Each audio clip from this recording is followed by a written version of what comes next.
The courtroom in Columbus, Ohio, felt smaller than it was.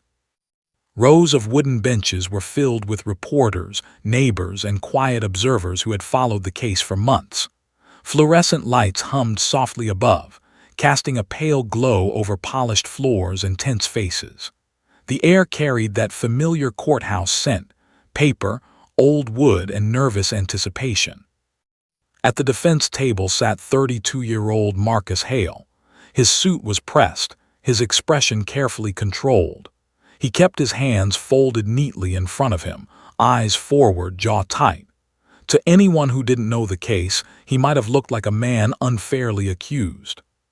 But to the family seated in the back row, he was something else entirely. In the last bench near the aisle, Sarah Bennett held her 3-year-old daughter Lily close against her chest. Lily's small sneakers dangled just above the floor. She clutched a worn stuffed rabbit in one hand, its ear nearly torn off from months of nervous squeezing. 3 months. 3 months since the night that shattered their home. Lily had not been the same since. She had once been a talkative, bright little girl who narrated everything she did, who giggled loudly at cartoons and insisted on saying goodnight to the moon from her bedroom window. But after that night, her words had almost disappeared. Doctors called it trauma-induced mutism. Therapists said it was her mind protecting itself. Sarah called it heartbreak. At the front of the courtroom, the prosecutor shuffled papers and adjusted his glasses. Near the witness stand sat Officer Daniel Ruiz, a respected K-9 handler with 8 years on the force. Beside him lay his partner, Titan, a powerful German shepherd with intelligent amber eyes and a calm, alert posture. Titan had testified in court before. He was trained for search and rescue, narcotics detection, and tracking. He had helped locate missing hikers, fleeing suspects, even a lost elderly man with dementia. He was disciplined, steady, and known for his remarkable focus. Today he lay quietly, head resting between his paws. The trial had already stretched for days. The prosecution argued that Marcus Hale had broken into Sarah Bennett's home just after midnight on a rainy March evening. There was circumstantial evidence: cell phone pings placing him nearby, muddy shoe prints consistent with boots he owned, and a partial fingerprint found on a shattered window frame. But there were gaps. No one had actually seen him inside the house. And the defense had been quick to point that out. Sarah had been unconscious during part of the attack. Lily had been the only other person awake. But Lily hadn't spoken. Not to police, not to therapists. Until now. The courtroom settled as the judge called for a brief pause in testimony. Papers rustled. A chair scraped softly across the floor. And then it happened. Lily, who had been resting quietly against her mother, suddenly stiffened. Her small body went rigid. Her fingers tightened around the stuffed rabbit. Sarah felt it immediately. "It's okay," she whispered softly, brushing hair from Lily's forehead. But Lily wasn't looking at her. She was staring toward the front of the room. Her wide brown eyes locked onto something. Or someone. Slowly, almost mechanically, Lily raised her hand. Her tiny finger extended outward. She pointed directly at Titan. The German shepherd lifted his head slightly, ears twitching at the subtle movement. Lily's lips parted. Her voice, unused and fragile, came out barely louder than breath. "That dog." The words were so soft that at first only Sarah heard them. But Sarah froze. Her heart began pounding instantly. "What did you say, baby?" she whispered. Lily didn't blink. Her finger remained extended, unwavering. "That dog," she repeated slightly louder. This time, the people seated nearby heard her. A murmur rippled across the back rows. Officer Ruiz glanced over his shoulder, confused. Titan shifted but remained calm, tail still. Sarah felt cold. Ice cold. Lily's eyes were not curious. They were terrified. Her breathing grew uneven. Her small chest rose and fell quickly. She pressed closer into her mother's arms but refused to lower her hand. The judge looked up from his bench. "Is there an issue in the gallery?" The prosecutor turned, scanning the room. And that's when Lily said it again. "That dog." Clearer now. Stronger. The entire courtroom went silent. Even the defense attorney stopped mid-sentence.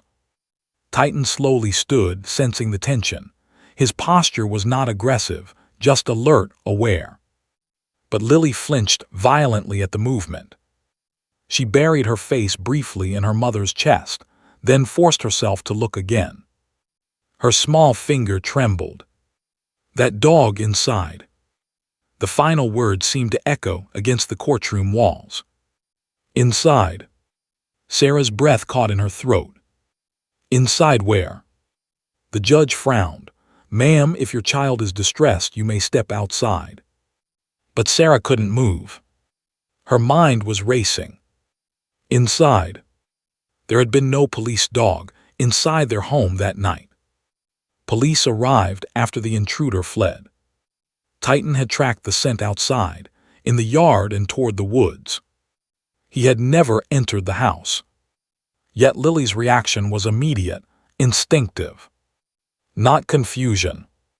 Recognition. The prosecutor slowly approached the back row. "Mrs. Bennett," he said gently, "has Lily ever seen Officer Ruiz's K9 before?" Sarah shook her head quickly. "No, never." "Has she been around large dogs?" "Not since," Sarah's voice faltered, "not since that night." Titan's nails clicked softly against the courtroom floor as he shifted again. Lily gasped. Her face had gone pale. Her tiny voice broke as she whispered one more word. "Growling." A visible chill moved through the room. Officer Ruiz felt his stomach drop. Because Titan had not growled in court. Not once. The prosecutor's mind began replaying the original incident report. There had been a note. A single line that hadn't seemed important at the time. Victim's child possibly heard animal sounds during intrusion. Officers had assumed it was the storm, or imagination, or trauma-distorting memory. But children did not invent fear like this. Not with eyes like that. The defense attorney stood quickly. "Your Honor, this is highly inappropriate." "Sit down," the judge said firmly, eyes never leaving the child. Lily's hand finally lowered. But she didn't relax. She kept staring at Titan, as if waiting for him to move again. As if expecting something terrible. Officer Ruiz slowly knelt beside his dog, placing a steady hand on Titan's back. Titan responded by sitting calmly, head high, tail still. But Lily shook her head faintly. "No," she whispered. The room held its breath. And in that heavy silence, one unsettling possibility began to form in every mind present. If Lily recognized a dog, and it wasn't this one, then whose was it? And why hadn't anyone asked that question before? The trial had been moving toward a predictable end. But now, because of a trembling 3-year-old girl and 2 simple words, everything was about to change. The memory of that night had never truly faded. It lingered in fragments like broken glass scattered across Sarah Bennett's mind. Some pieces were sharp and vivid. Others were blurred by panic and pain. But for Lily, the memory lived somewhere deeper, locked behind silence. It had been raining that evening. Not a violent storm, just steady rain tapping against the windows of their small 2-story home on the outskirts of Columbus. Sarah remembered tucking Lily into bed just after 8:30 p.m., smoothing her daughter's curls away from her forehead. "Good night, my brave girl," she had whispered. Lily had smiled sleepily. "Night, Mama." That was the last normal moment. At 11:47 p.m. the back door shattered. Sarah had bolted upright on the couch, heart slamming into her ribs. For a split second, she thought it might have been thunder. Then she heard it. Heavy footsteps. Slow. Deliberate. Inside the house. Her blood ran cold. She moved toward the hallway just as a dark figure appeared in the kitchen doorway. A masked man, broad shoulders, thick jacket, gloves. Sarah had screamed. The sound barely left her throat before the intruder lunged forward, shoving her backward into the wall. Her head struck the drywall hard enough to leave a crack. Stars exploded across her vision. And then, a sound she would later struggle to describe. Low. Deep. A growl. Not human. Animal. At the time, her mind couldn't process it. She thought it was part of the chaos, some distorted echo of terror. But Lily had heard it clearly. Upstairs, standing barefoot at the top of the staircase, Lily had woken at the crash. She padded quietly toward her bedroom door, clutching her stuffed rabbit. She saw a shape below. She saw her mother fall. And then she saw something else. Two glowing eyes in the dim hallway light. Low to the ground. Moving. The growl vibrated through the narrow space. Lily had frozen completely. The man hadn't noticed her at first. He was rummaging through drawers, moving quickly, aggressively. Metal clanged against tile. A cabinet door slammed. But the animal had noticed. The dog's head lifted. It sniffed the air. Its ears twitched. And slowly, almost silently, it stepped forward into the faint glow of the hallway light. Lily could see it now. Large. Dark fur. Muscular. Its leash held loosely in the intruder's hand. The dog let out another low growl, not loud but threatening. Controlled, trained. The man hissed something under his breath, a command. The growling stopped instantly. The dog obeyed. Lily didn't understand what she was seeing. Her mind couldn't attach meaning to it. All she knew was that it was big, it was dangerous, and it was inside her house. The intruder suddenly looked up and saw her. For a terrifying second, their eyes met. Lily stopped breathing. The dog followed his gaze. The animal didn't bark. It didn't lunge. It simply stared at her. Still. Watching. The man moved toward the staircase. The leash tightened slightly in his grip. And that was when Sarah, regaining partial awareness, screamed again from the kitchen floor. The distraction was enough. Sirens wailed faintly in the distance. Neighbors had called 911. The intruder cursed under his breath. He yanked the leash sharply. The dog turned immediately, following him as he rushed toward the back door. Within seconds, they were gone. The rain swallowed the sound of their retreat. By the time police arrived, Sarah was semi-conscious, disoriented. Lily was found standing at the top of the stairs, silent and unmoving. When officers asked what happened, Lily said nothing. Not that night. Not the next day. Not for weeks. Officer Daniel Ruiz had arrived on scene 15 minutes later with Titan. He remembered the smell of wet grass and splintered wood. He remembered Sarah being loaded into an ambulance. He remembered Lily clinging to a paramedic, eyes wide but dry, no tears. Titan began tracking immediately. The dog sniffed the broken door frame, then moved confidently across the backyard. His nose stayed low to the ground, tail steady. He followed the scent past the fence line and into a narrow wooded area behind the property.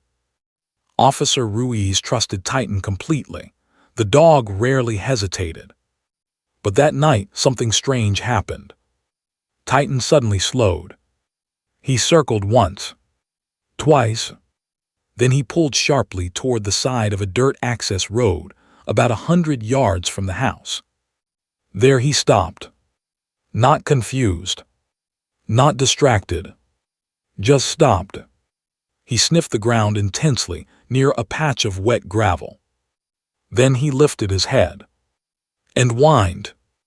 Ruiz frowned. That wasn't Titan's usual behavior when losing a scent. It was different, like uncertainty or conflict. They searched the surrounding area for tire tracks. They found partial impressions consistent with a pickup truck. Rain had already begun washing them away. The working theory was simple. The suspect had fled in a vehicle.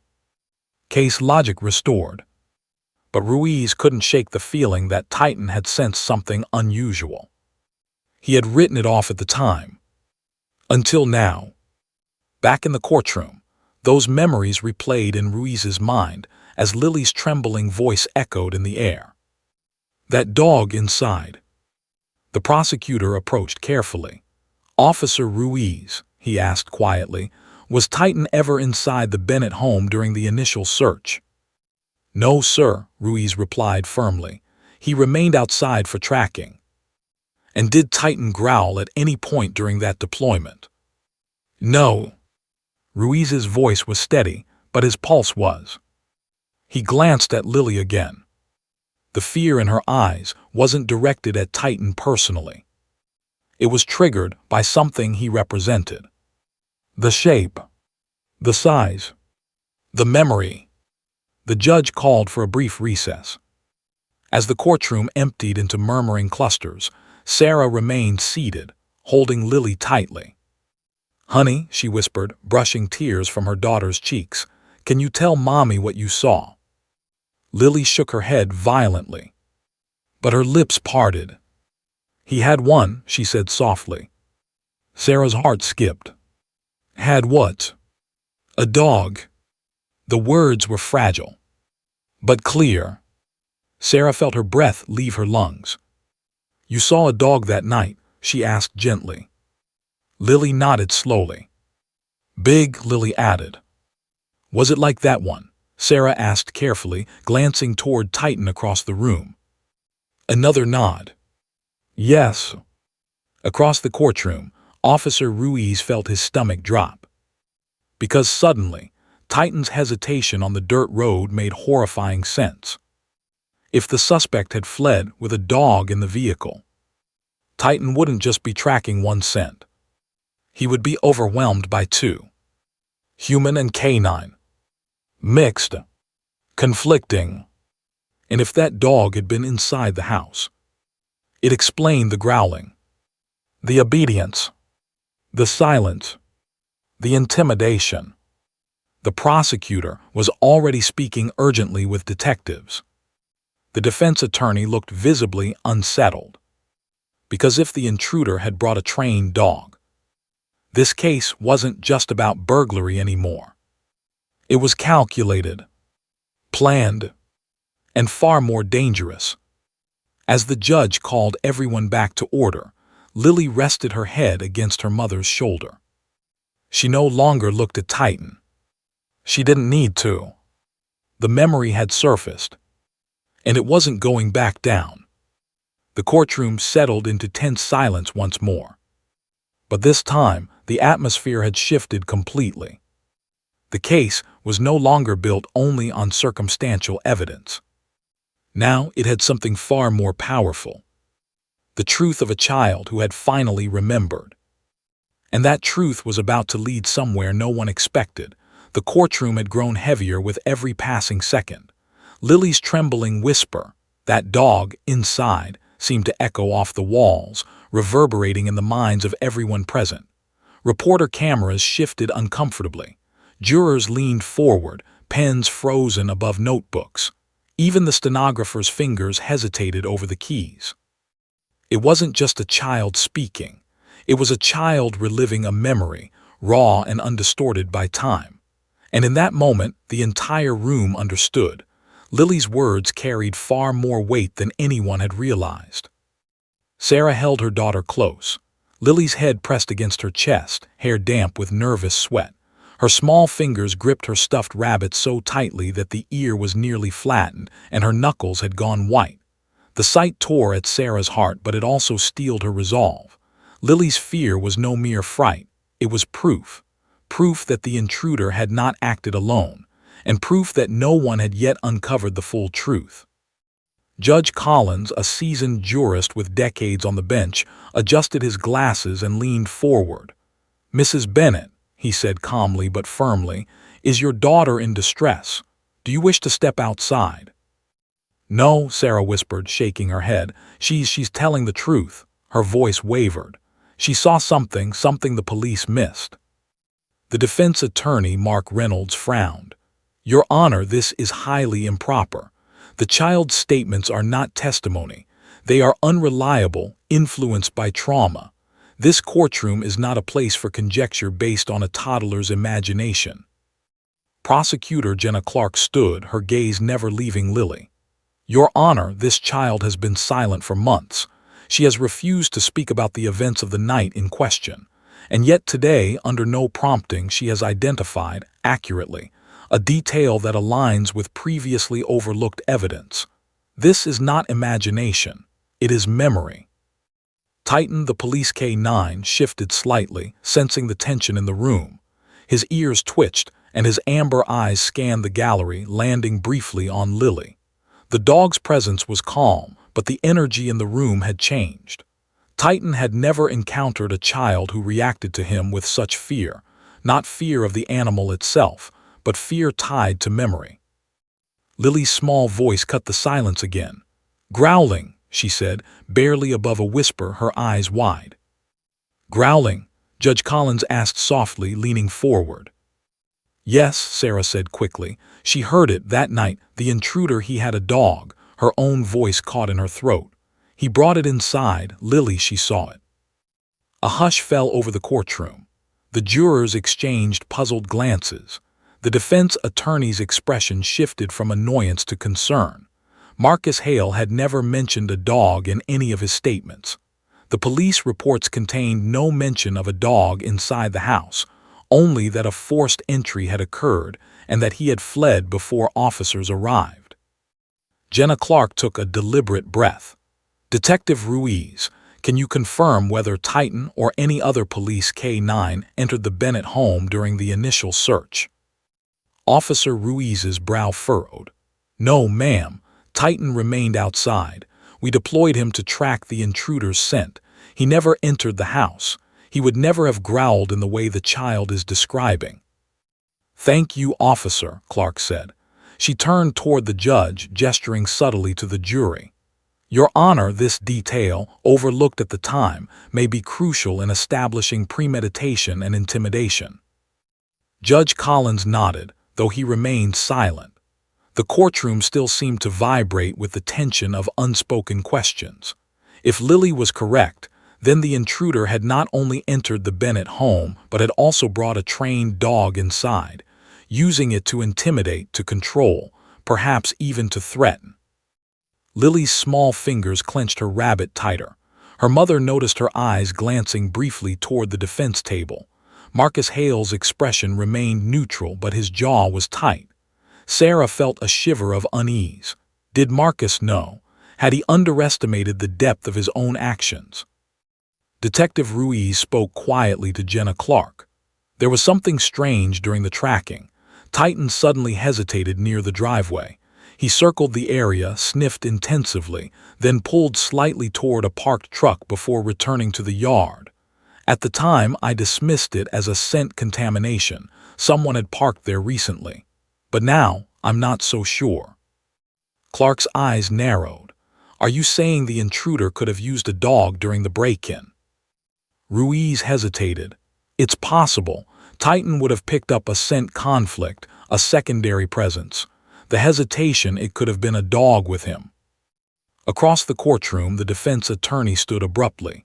"Your Honor, this is pure speculation. There is no evidence of any dog at the scene. The prosecution is asking the jury to rely on a toddler's imagination. That is unacceptable." Jenna Clark didn't flinch. "Your Honor, the child's reaction today has been spontaneous. No one prompted her. She is recalling a memory of an event that she witnessed firsthand.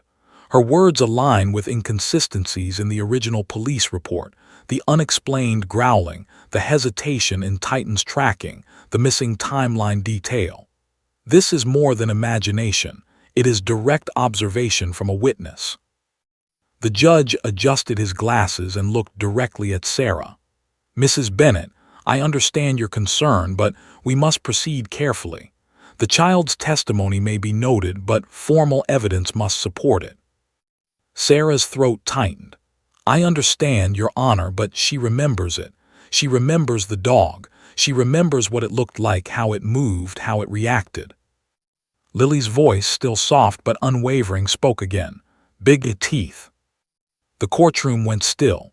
Even Titan lifted his head, ears alert, sensing the heightened emotion. A low murmur passed through the spectators. The words were chilling. "Big teeth," Judge Collins repeated softly. "Yes," Sarah said. She saw the intruder's dog. It was massive. The growling, it was Titan. She's never seen Titan before, not until today. Jenna Clark turned to the jury. "Consider this. The intruder brought a dog inside the home. The child remembers every detail. The police missed it, but today she has provided crucial information that could alter the trajectory of this trial. The jury must understand the significance of a trained animal being used as an instrument of intimidation." Detective Ruiz swallowed hard. He remembered the night vividly. Titan had tracked the scent to the wooded area, but the dog's unusual behavior near the driveway had puzzled him. Now it made sense. The intruder had brought another dog with him, a trained, controlled animal. It had stayed inside the home during the attack. Titan had hesitated because he had detected a second presence. Across the room, Marcus Hale shifted in his seat. His normally composed expression flickered. He had never considered that a child could recall the events with such clarity. He had underestimated Lily Bennett.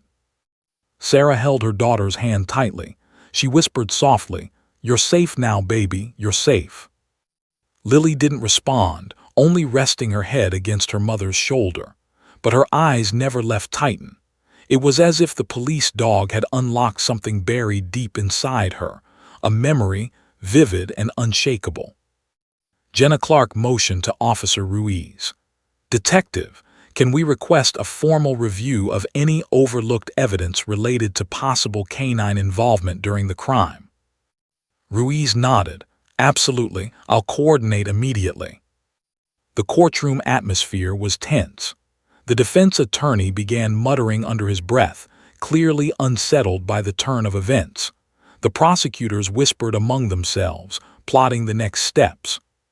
Lily's voice cut through the tension one final time before the recess. "Big, inside," she said, eyes wide. Those 3 words were more than just a statement. They were a revelation. A tiny 3-year-old witness had just changed the way the case would be approached. The detectives and prosecutors understood immediately. The intruder had used his dog intentionally. The growl, the fear, it was all part of his plan. Outside the courtroom, murmurs spread like wildfire among reporters and spectators.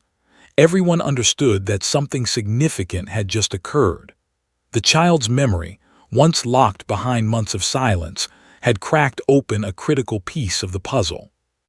As the judge called for a brief recess, Sarah hugged Lily tightly. She could feel her daughter trembling, but she also felt a spark of bravery. Lily had faced something terrifying. She had remembered, and in doing so, she had spoken words that no adult in the room had seen coming, words that could ultimately uncover the truth. Detective Ruiz watched Titan closely as the child rested in her mother's arms. The dog remained calm, obedient, but his amber eyes betrayed a quiet understanding. He had sensed the tension, the fear, but he had never reacted. Unlike the intruder's dog, Titan had been trained to respond only when necessary. That difference might now help solve the case. The pieces were finally beginning to fit together. The intruder's dog had been used to intimidate.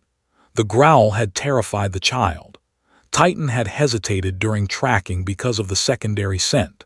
And Lily's words, simple, spontaneous, and precise, had revealed an element of the crime that had gone completely unnoticed. As everyone returned to their seats for the continuation of the trial, The room seemed to hum with unspoken questions. How could such a small, quiet voice have such a powerful impact? How could a child who hadn't spoken in months suddenly provide information that no adult had uncovered? The answer was simple yet profound. Trauma had etched itself into Lily's memory.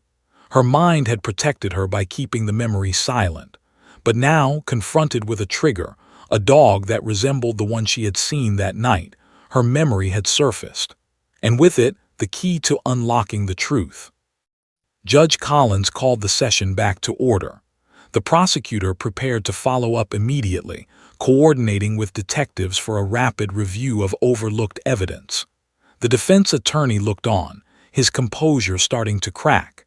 And Lily Bennett, the tiny witness, rested quietly in her mother's arms, unaware of just how pivotal her two words had become. The courtroom had been transformed. A simple pointing gesture and the words, "That dog inside," had shifted the focus of the trial. And no one, neither the jury, nor the lawyers, nor the spectators, could ignore the weight of that recognition. It was clear. The night of terror had left more behind than anyone realized. And thanks to a 3-year-old's courage, the truth was finally beginning to emerge. The courtroom had quieted once more, but the air was thick with tension. Every eye was on Lily Bennett and the small tremble of her hand clutching her mother's arm. Even those who had long since stopped noticing the finer details of the trial now hung on her words, understanding instinctively that something crucial had been revealed. Growling inside. The words had been spoken hours ago, yet they lingered like a shadow. They forced the adults in the room to reconsider everything they thought they knew about that night.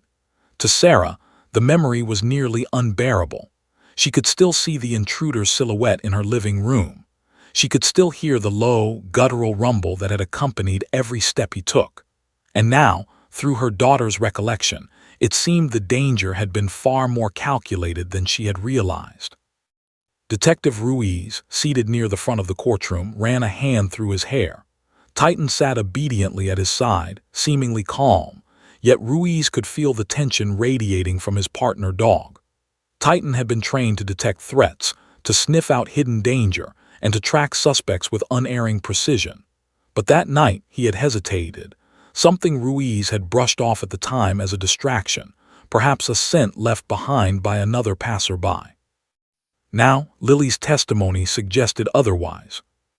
Ruiz whispered to Clark, "She's describing something Titan never encountered. That dog inside. It wasn't Titan, it was something else.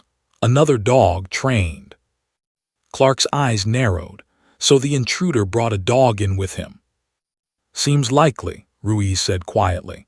"It explains Titan's hesitation and the growling the child reported." Jury members shifted uneasily in their seats as whispers rippled through the courtroom gallery. Spectators exchanged glances, and reporters scribbled furiously in notebooks. Everyone understood that the trial had just pivoted. What had previously been considered a standard burglary now had layers of intimidation and calculated fear. Mark Reynolds, the defense attorney, rose again. "Your Honor, I must insist that these statements be dismissed. We are now discussing unverified events based on the imagination of a toddler. There is no evidence to support that any dog was present inside the Bennett home. This line of questioning is irrelevant and prejudicial." Jenna Clark, the prosecutor, did not flinch. She turned slightly to face the jury, allowing her voice to carry. "Ladies and gentlemen, consider this. The child had no reason to fabricate what she witnessed. She has been silent for months due to trauma. Today, spontaneously, she recalled a detail overlooked by investigators. Her memory aligns with inconsistencies in the original police report. The growling, the hesitation in Titan's tracking, the unclear timeline. This is more than conjecture. This is critical evidence." Sarah's pulse quickened. She could see the subtle changes in the courtroom, the way the jurors leaned forward, the shift in posture of the defense team, the barely perceptible frown crossing Judge Collins' face. The attention had turned fully toward Lily. "Detective Ruiz," Clark continued, "can you walk the jury through Titan's tracking process the night of the break-in? Please explain any anomalies." Ruiz cleared his throat. Titan was deployed shortly after the 911 call. He followed a scent trail from the Bennett home through the backyard and into the woods behind the property. About 50 yards in, Titan slowed and circled the area, sniffing intensely. Then he abruptly paused near a parked vehicle, an abandoned pickup truck at the edge of the dirt road. He hesitated, pulled slightly toward the vehicle before resuming the trail toward the woods. It was unusual. Titan is trained to track relentlessly. He rarely hesitates. He paused, letting the jury absorb the information. At the time, I assumed the scent may have been contaminated, someone else's footprints, an animal passing through. But now, considering the child's recollection of a growling dog inside the home, it's possible Titan sensed another canine presence, a trained animal that caused the hesitation. The gallery was silent, save for the soft scratching of pen on paper. The jurors' faces reflected dawning comprehension. Sarah felt a surge of hope. Lily had been remembered as too young, too small to make a difference, but now her observation carried weight. It had altered the entire perspective of the crime. Jenna Clark pressed further. "So, Detective, Titan's behavior on that night was consistent with encountering a secondary presence." Ruiz nodded slowly. "Yes, ma'am. Dogs are highly sensitive to other animals, especially trained ones. A large, trained dog inside the Bennett home could have intimidated the child, caused fear in the intruder, and even interfered with Titan's tracking outside. It all fits." Across the courtroom, Reynolds' face had gone pale. His carefully constructed defense strategy suddenly seemed inadequate. No one had anticipated a child, an initially silent witness, providing a detail that not only aligned with Titan's unexpected behavior, but also hinted at premeditated intimidation. The judge called for a brief recess to allow the parties to regroup. Spectators whispered among themselves, speculation running rampant. The press scribbled rapidly, capturing every detail. In the hallway outside the courtroom, Sarah held Lily close. Her daughter's face was pale, but she seemed calmer than she had in weeks. She had spoken. She had been heard. "Mommy," Lily whispered softly. "The dog it followed him, big, inside." Sarah swallowed hard. "I know, baby, I know you're safe now." The prosecutors and detectives huddled quietly in the hallway. Clark's voice was low but intense. "We need to reopen the investigation, re-examine the evidence. If the intruder had a dog, it's likely there are traces we overlooked, hair, paw prints, maybe even microchips. This could strengthen the case immeasurably." Detective Ruiz nodded, his mind racing. "I'll coordinate with forensics immediately, and we need to review security footage from the surrounding streets. If he transported a dog, there may be visual proof." Meanwhile, the defense attorney scowled, packing. "This changes nothing. A child's observation is not admissible evidence. They're trying to spin imagination into fact." But Clark remained unshaken. "The child's account is corroborated indirectly by Titan's behavior. The dog's hesitation, the growling report, and the unexplained details of the intruder's actions all align. This is as much evidence as any report or footprint." Sarah glanced down at Lily. Her daughter's small hand rested lightly on the stuffed rabbit. She looked up with large, solemn eyes. "I saw it," Lily said simply. The words carried clarity beyond her age. Everyone felt it. A 3-year-old child had just recounted an event in perfect detail, and the words matched inconsistencies in the investigation. As the recess ended and everyone returned to their seats, the courtroom seemed different. It was no longer just a space for trial. It had become a place where truth, memory, and instinct converged. The jurors' attention sharpened. The spectators leaned forward. Even the defense team understood the gravity of the revelation. Jenna Clark rose and addressed the judge. "Your Honor, we request a review of any overlooked evidence that may corroborate the presence of a canine at the crime scene. This includes forensic reanalysis and nearby surveillance footage." Judge Collins nodded. Granted, the court acknowledges the significance of this new detail. Proceedings will resume once the review is complete. Titan sat quietly at Ruiz's side, unaware of the role he had inadvertently played. Yet his presence had triggered Lily's memory, the silent witness whose recollection was now altering the entire trial. Sarah squeezed her daughter's hand, feeling a surge of pride. Lily had faced something terrifying. She had recalled it with precision and courage. The small child's voice had become the key to uncovering a piece of the puzzle that adults had missed. Outside, the press speculated wildly. Child witness points to dog inside home, one reporter murmured into a recorder. Could this be the break in the case everyone's been waiting for? Inside, Clark and Ruiz prepared for a methodical review. Evidence bags were reopened. Officers revisited the property. And somewhere in the corner, Reynolds clenched his jaw, realizing that the defense could no longer rely solely on the absence of conventional evidence. Back in the courtroom, Lily rested quietly, aware that she had been heard. Her small frame radiated a quiet strength. Even at 3, she had changed the trajectory of a case that had seemed straightforward. She had spoken a truth the adults had overlooked, and in doing so had set the wheels of justice in motion. As the day ended, one thought lingered in the minds of everyone present. Sometimes, the smallest voice can reveal the largest truths. And sometimes, a child's memory, long silenced by trauma, is more accurate than the adults who believe they understand everything. That night, Sarah kissed Lily gently on the forehead. "You did so well today," she whispered. "You helped people understand what really happened." Lily closed her eyes briefly, exhausted but calm. "The dog inside," she murmured once more, as if to herself. And in that repetition lay the final weight of the truth. No one in that courtroom would forget it. Because the child had spoken, and the adults had finally begun to listen. The night of terror was no longer a mystery. Its details were emerging, slowly but unmistakably, and every step would now lead closer to justice, thanks to a small, courageous girl and the memory she had refused to let go. The courtroom had gone silent for the day, but the investigation was far from over. Outside, Detective Ruiz and Prosecutor Jenna Clark convened with forensic specialists and evidence technicians.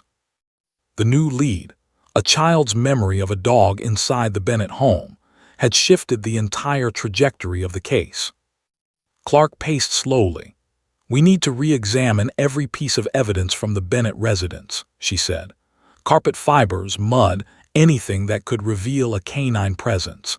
And Titan's tracking notes need to be correlated with surveillance from surrounding streets. If the intruder brought a dog, we might find corroboration." Ruiz nodded. Titan sat obediently nearby, his amber eyes alert. The dog had been pivotal that night, but inadvertently, he had also helped unlock the truth. Ruiz could feel the weight of it. A 3-year-old child had pointed to a detail overlooked by trained investigators, and now it was time to see if her memory could be confirmed. The Bennett house was a modest 2-story on the outskirts of Columbus. The night of the break-in, the living room had been in disarray: shattered glass, overturned furniture, a shattered lamp. The carpet near the hallway had been pushed aside in the chaos, but no one had initially examined it for trace evidence of a dog. Ruiz walked the perimeter, flashlight in hand. "Check the baseboards, the rugs, everywhere the dog could have stepped," he instructed the technician. Hours later, the first breakthrough came.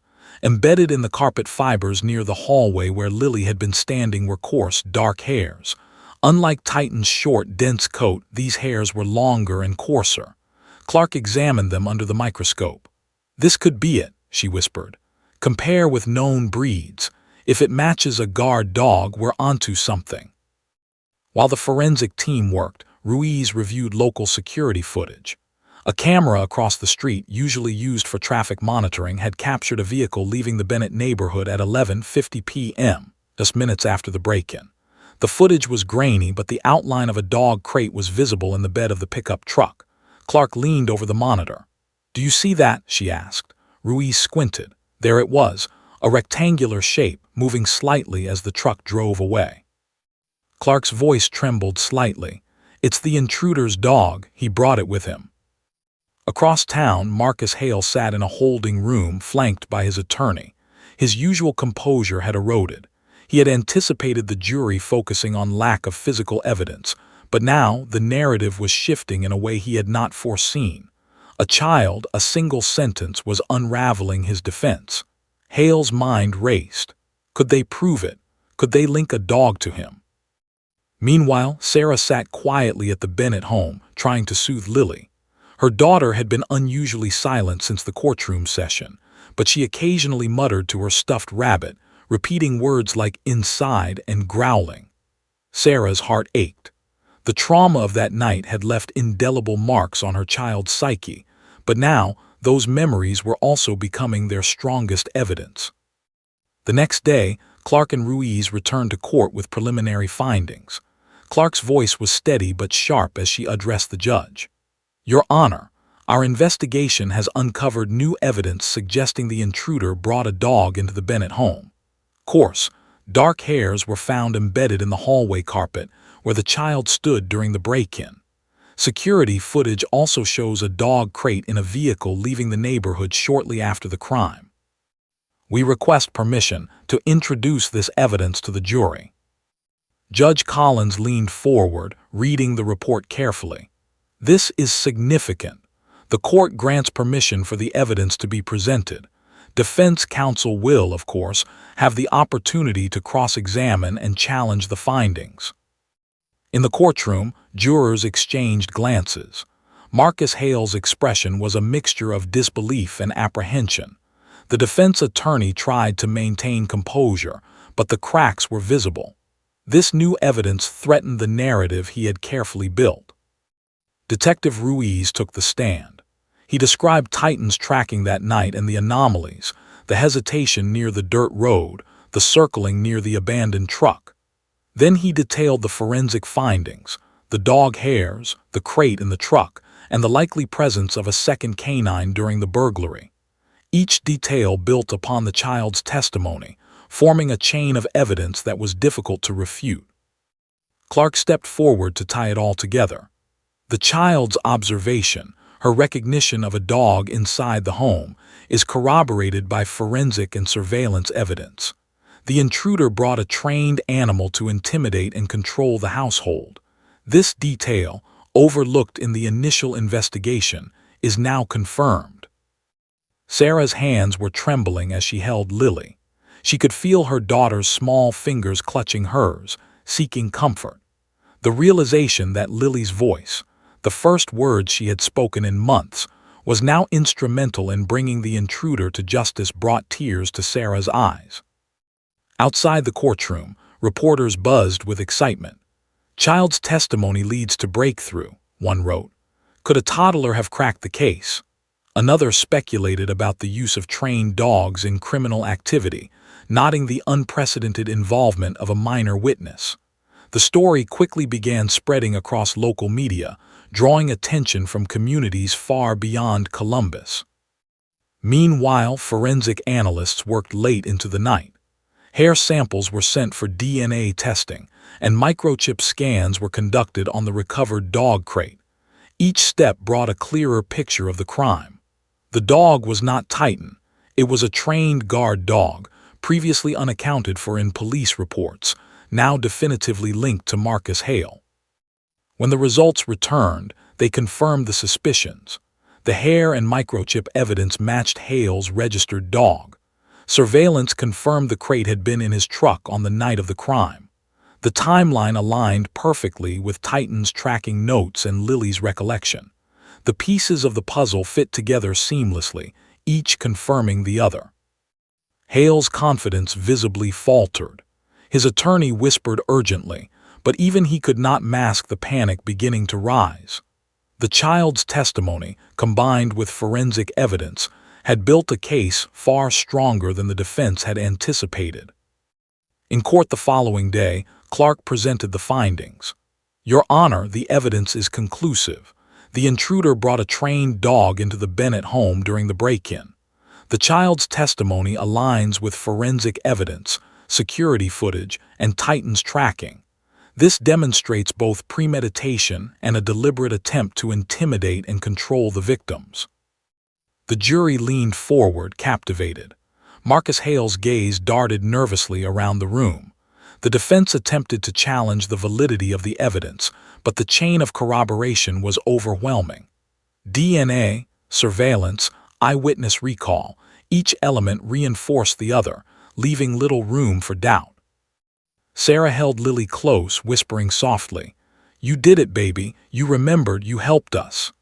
Lily looked up at her mother, eyes wide but calm. "The dog big inside," she said softly, repeating the words that had started the chain of discovery. Detective Ruiz stepped down, exhausted but satisfied. Titan remained calmly at his side, oblivious to the human drama he had inadvertently helped trigger. The K-9 had followed his instincts that night, and in doing so, had left subtle clues that the child had now interpreted. The courtroom had been transformed. What began as a burglary trial was now a story of calculated intimidation involving a trained animal. Lily's memory had not only reopened the investigation, but had also brought clarity to details previously ignored or misunderstood. Judge Collins allowed the prosecution to proceed, noting the overwhelming relevance of the new evidence. The courtroom seemed electric, the tension palpable. Every juror understood that the case was no longer about simple property theft.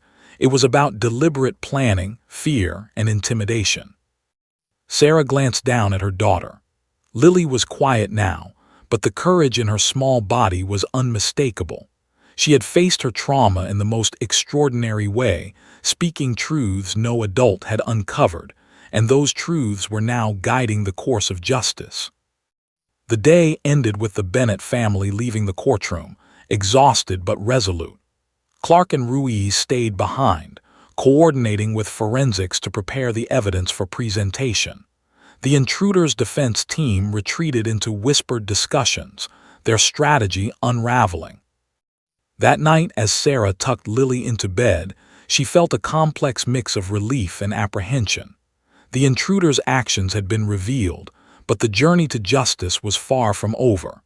Yet she felt hope rooted in the clarity of a child's memory, a child who had found the courage to speak when it mattered most. Lily clutched her rabbit tightly, muttering once more, "Big inside," growling. Sarah kissed her forehead, whispering, "Yes, baby, you were so brave." And somewhere, Detective Ruiz knew that the final pieces of the puzzle were now within reach.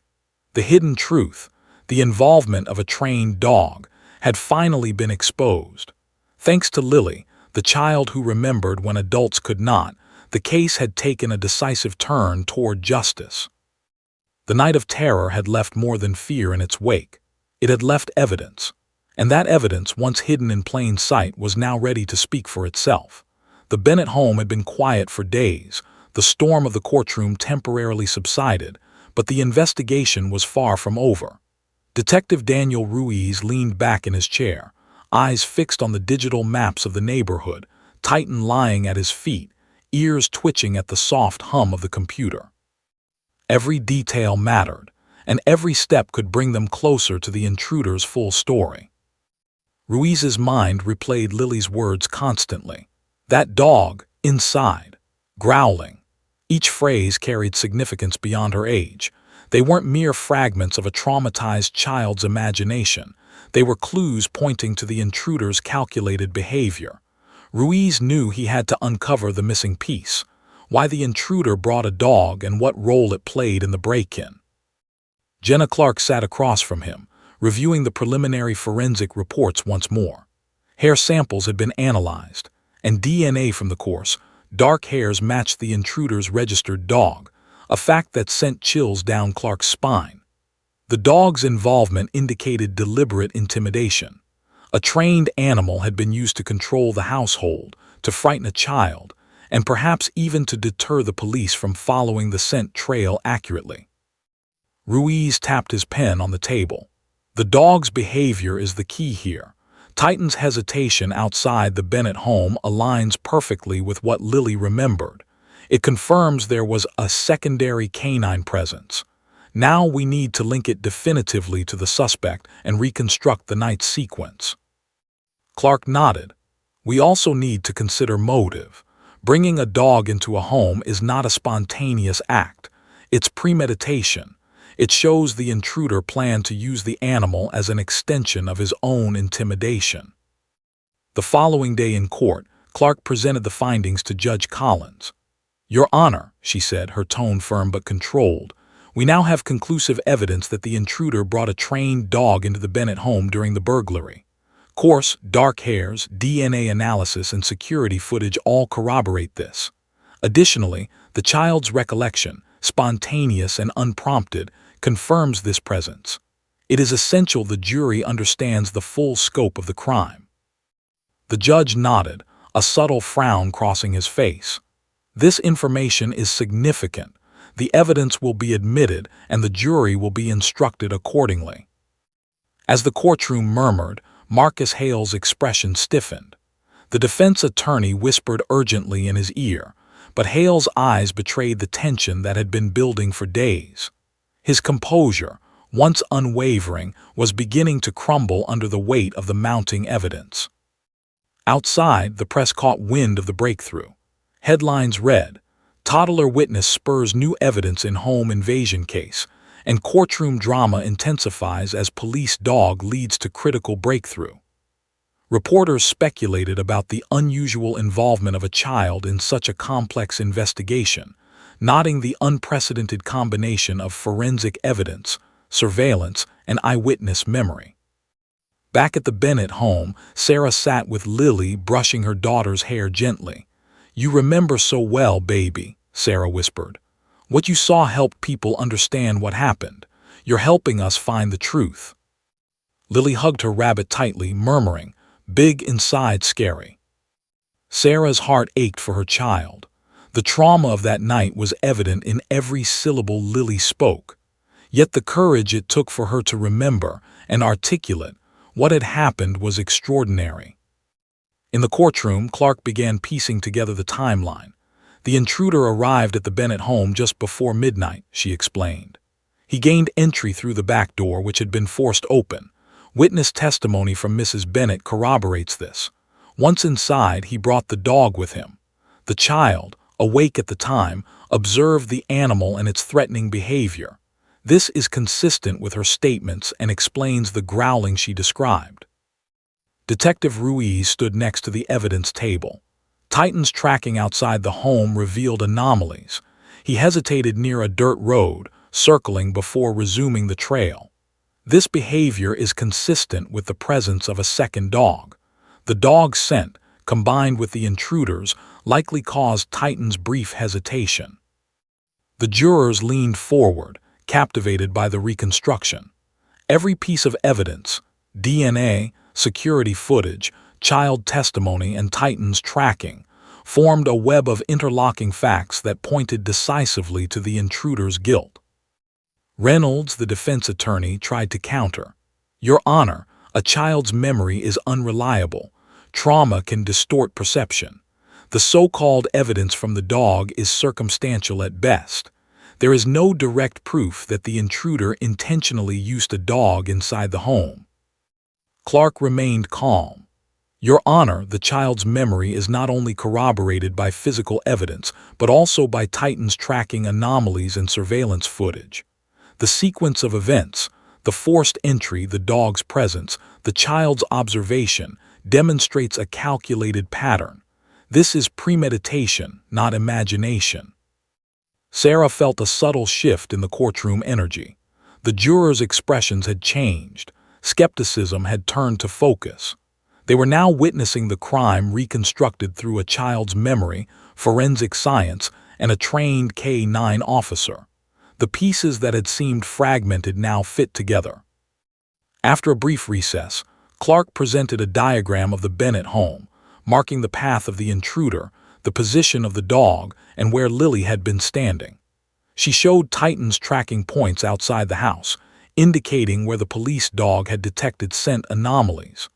The courtroom watched in near silence, the visualization making the sequence of events unmistakably clear. "It is crucial to understand," Clark concluded, "that the intruder's actions were deliberate. Bringing a trained dog into a home with a sleeping child and an unarmed adult demonstrates forethought. The child's testimony, the forensic evidence, and Titan's behavior all confirm this. The intruder intended to intimidate and control." Sarah's hand squeezed Lily gently. Her daughter looked up briefly, eyes wide and solemn, then back at her stuffed rabbit. "Bigly scary," she whispered. Outside the courtroom, Clark and Ruiz prepared to submit the forensic report and the enhanced evidence timeline. Every moment now brought them closer to a complete understanding of the intruder's plan. The child's recall had been the spark. The physical evidence and surveillance footage had confirmed it. Meanwhile, the defense team struggled to adapt. Reynolds argued that the evidence was circumstantial, but each objection was countered with a layer of corroboration. DNA evidence, Titan's tracking, security footage, and the child's recollection formed a chain that was almost impossible to break. Inside the courtroom, Titan shifted slightly, his ears perked at the soft sounds of whispered discussions. The K-9 officer had played an unintentional but crucial role in exposing the hidden truth. The child had recognized what adults had overlooked, the presence of another dog. That recognition had now become the backbone of the prosecution's case. Sarah, exhausted but resolute, whispered to Clark, "I never thought a child could make such a difference. She's so young, but she saw it all." Clark smiled gently. "Sometimes the smallest witnesses are the most powerful." Lily saw what no adult could, the intimidation and control exercised by the intruder's dog, and today that vision has brought us closer to justice. As the court session adjourned for the day, the sense of progress was palpable. The child's memory had unlocked the hidden truth. The intruder had not acted alone in spirit, but had used a trained animal as an instrument of fear. Titan's hesitation had confirmed the second presence. The coarse hairs, DNA analysis, and surveillance footage solidified the evidence. The breakthrough was complete. What had been a mysterious and terrifying night for the Bennett family now had a clear, undeniable narrative. The intruder's calculated use of a dog had been uncovered, thanks to the courage of a 3-year-old and the diligence of the investigators who followed every clue. Sarah held Lily's small hand as they left the courthouse. Her daughter's eyes were wide but calm, her voice soft yet steady. "Big inside, growling," she murmured once more, as if repeating a mantra that had guided the investigation. Detective Ruiz patted Titan on the head. The dog had remained calm throughout the trial, unaware of the role he had played in unlocking the truth. But Ruiz knew. The canine's instincts, combined with a child's memory, had been the turning point. And as the family walked into the fatting afternoon light, one thing was clear. The hidden truth had finally been revealed. The night of terror, long shrouded in confusion and fear, now had clarity. Justice was no longer just a possibility. It was within reach. The small voice that had once been silent had spoken, and the world had listened. The courtroom was tense, almost unbearably so, as everyone waited for the next session to begin. Marcus Hale had been quiet, sitting rigidly in his chair, glancing repeatedly at his attorney as if searching for a strategy that didn't exist. The evidence, reinforced by Lily's memory and Titan's subtle but telling behavior, had cornered him. Every juror knew it. Every spectator could feel it. The confrontation was imminent, not just with the law but with the truth itself. Sarah sat in the gallery, her arm around Lily. Her daughter clutched her rabbit so tightly it had lost all shape, but her wide eyes were alert, scanning the room. Though only 3, Lily understood something powerful was happening. She had spoken once. Her words had unlocked the hidden truth, and now she was about to see the intruder confronted directly with the reality of what he had done. Jenna Clark rose and addressed the court. "Your Honor, we are ready to proceed." The evidence presented thus far clearly indicates the intruder brought a trained dog into the Bennett home. We will now proceed with direct questioning of the defendant to clarify the timeline and his actions during the break-in. Marcus Hale stiffened, his eyes narrowing as the prosecutor's words pierced the courtroom like a blade. He had maintained a facade of calm, but now the tension in his shoulders betrayed him. He glanced at his attorney, who whispered something urgent, but Hale's attention was fixed on the bench and on the prosecution. Judge Collins adjusted his glasses and spoke firmly. "Mr. Hale, you will be questioned regarding your actions on the night of the Bennett burglary. You are reminded of your right to remain silent, but anything you say may be used in court." Hale's lips pressed into a thin line. He nodded, swallowing hard, his hands clutching the edge of the defense table.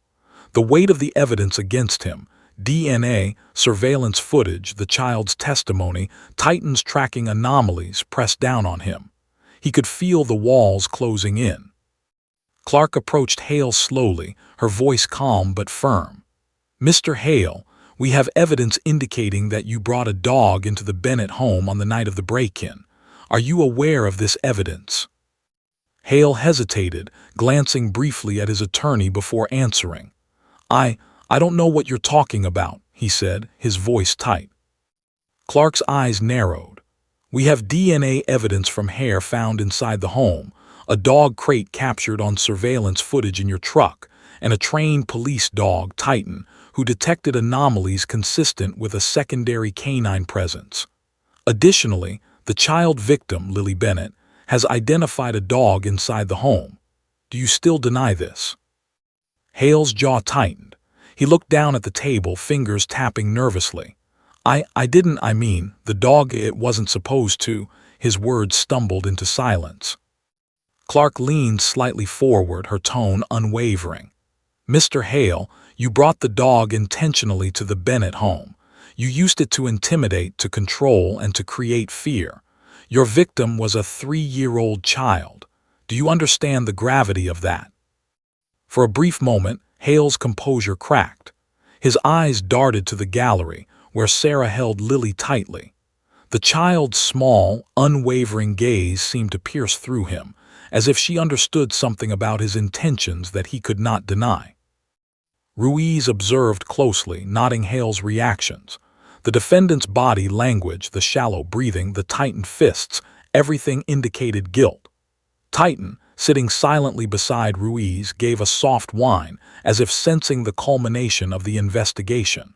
The K-9 had been a silent witness, now present during the human confrontation. Hale's defense attorney interjected hurriedly.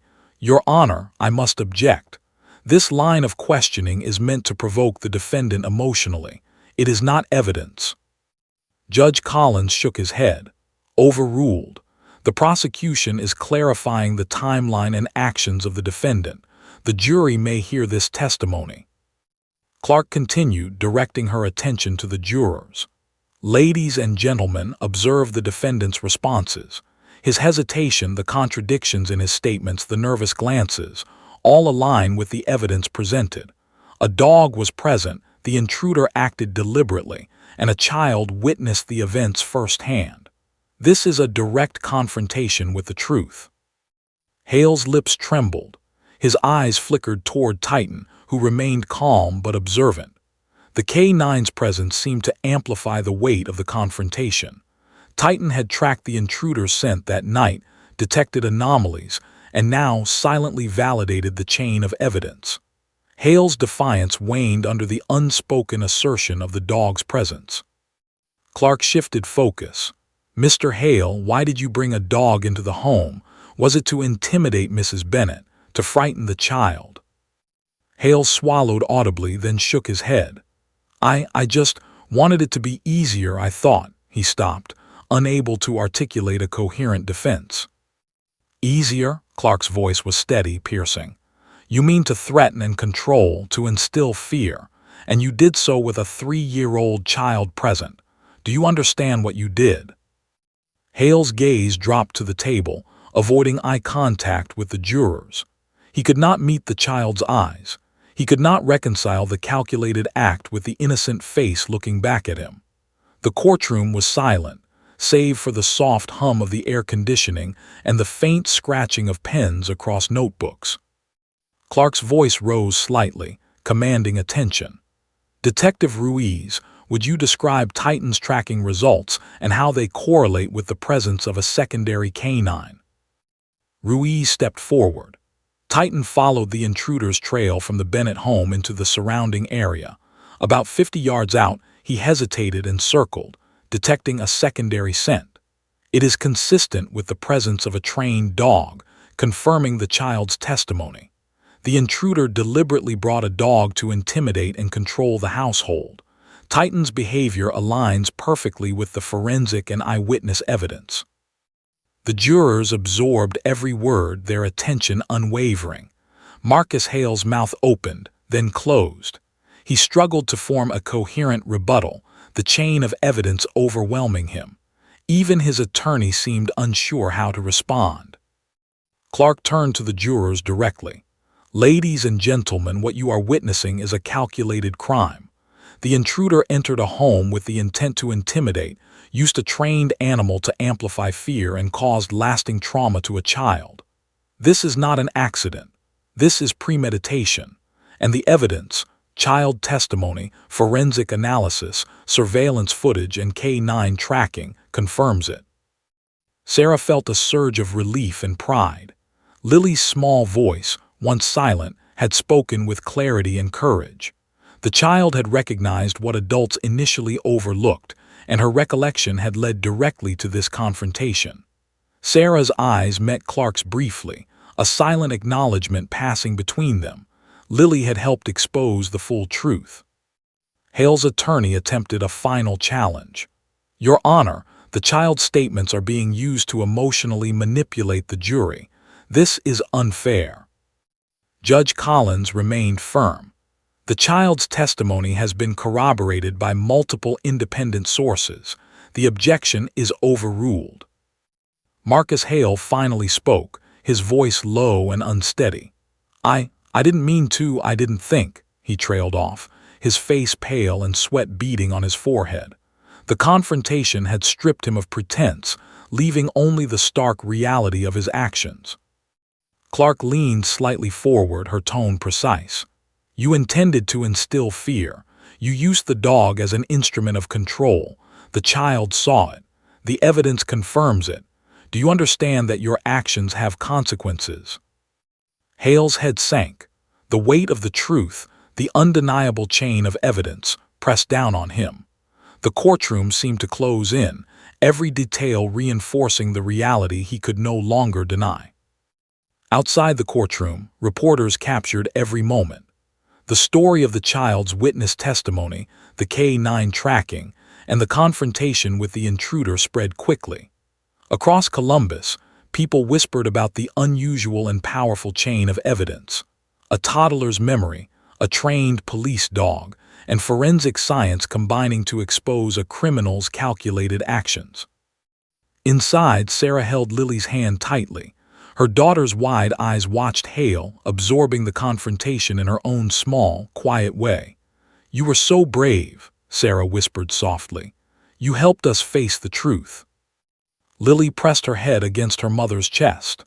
"Big, scary, inside," she murmured, repeating the words that had guided the investigation from the start. Detective Ruiz patted Titan on the head, acknowledging the silent K9's role in revealing the hidden truth. Titan had tracked the intruder, detected anomalies, and now indirectly contributed to the confrontation.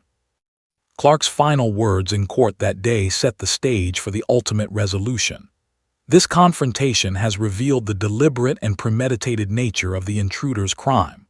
The child's testimony, corroborated by forensic evidence, surveillance footage, and K9 tracking, has exposed the full truth.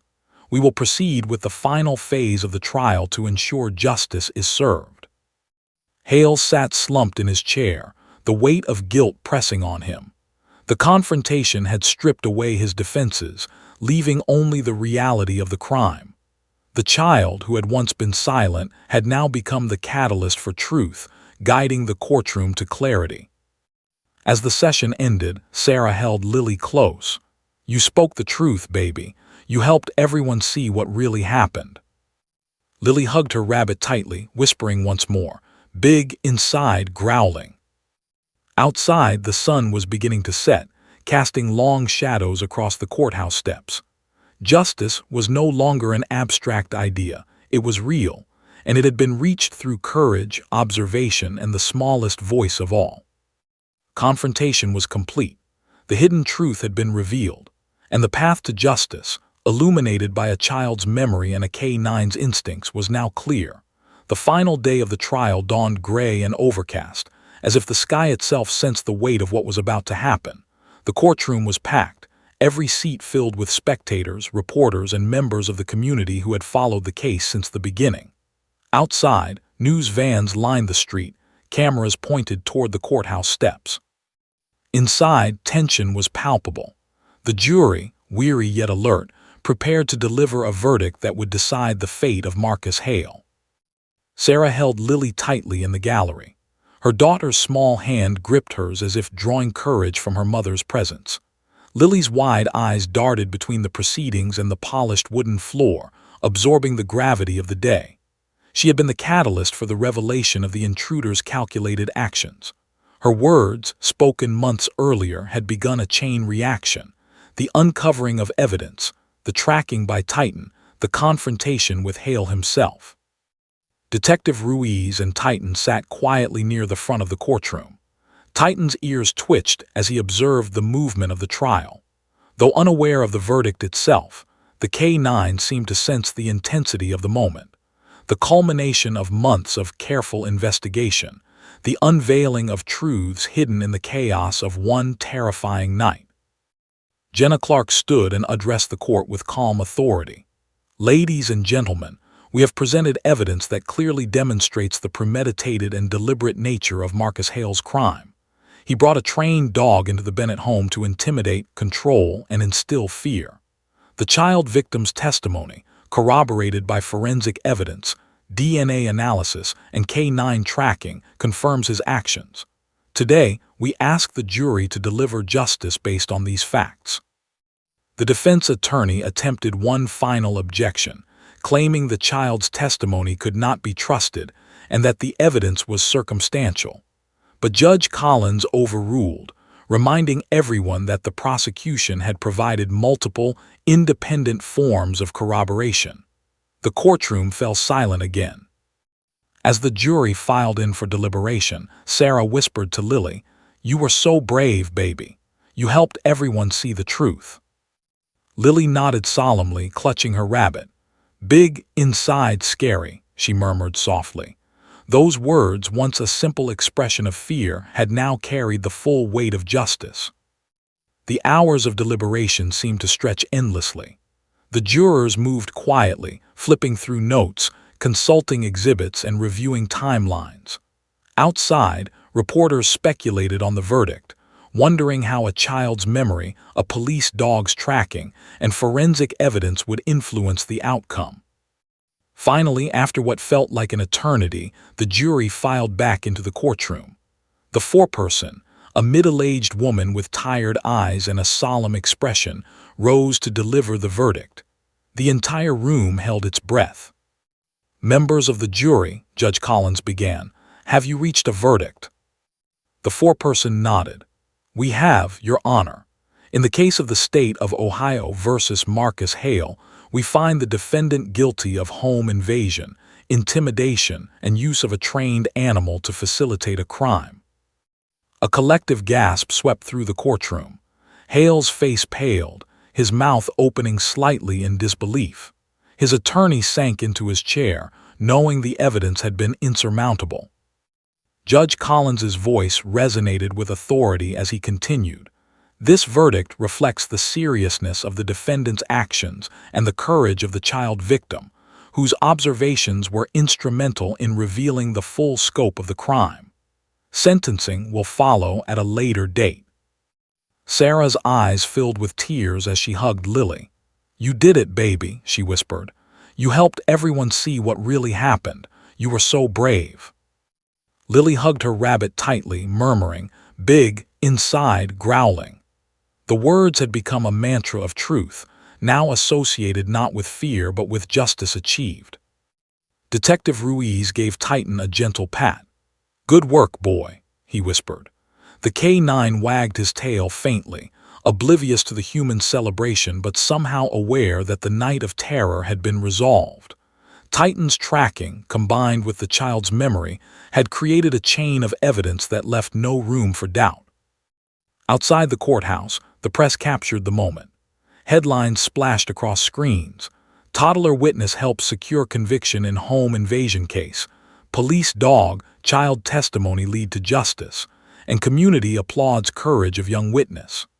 The story spread quickly, a rare instance of justice guided by the observations of a 3-year-old and the instincts of a K9 officer. Sarah held Lily's hand as they walked down the courthouse steps. The cool air carried a sense of relief and closure. The trauma of the night was still present, but now it had a tangible resolution. Hale had been held accountable, and the bravery of a small child had been recognized. Back in the courtroom, Clark and Ruiz prepared the exhibits for final documentation. Every hair sample, photograph, and piece of testimony had contributed to the outcome. The case would become an example of how even the smallest voices, those of children, often overlooked, could reveal hidden truths and guide justice. As the Bennett family left the courthouse, Sarah spoke softly to Lily. "Your words mattered, baby. They really mattered." Lily looked up, her small face serious yet calm. "Biggie dog inside. Scary gone," she whispered. For the first time since that night, there was a sense of closure in her words. The fear she had described was no longer present. It had been replaced by relief and the quiet pride of having helped bring justice.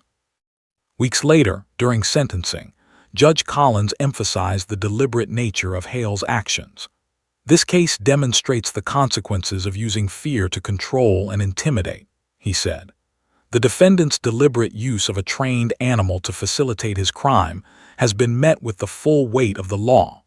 Let this serve as a reminder that even the smallest observations can reveal the truth and hold wrongdoers accountable." Titan remained on duty at the police department, now celebrated quietly among officers as the K9 who had indirectly helped solve a case that might have gone unnoticed.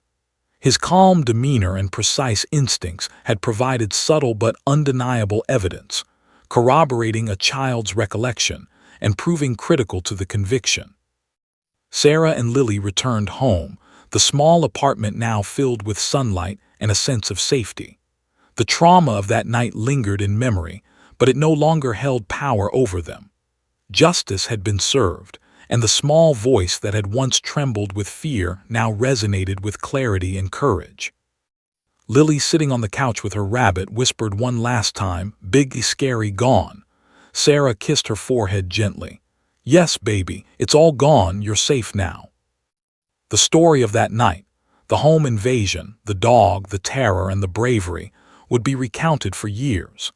It became a lesson in vigilance, the importance of listening, and the courage of a child who remembered when adults could not. It demonstrated the extraordinary ways in which even the smallest observations, paired with dedication and careful investigation, could lead to the unraveling of truth.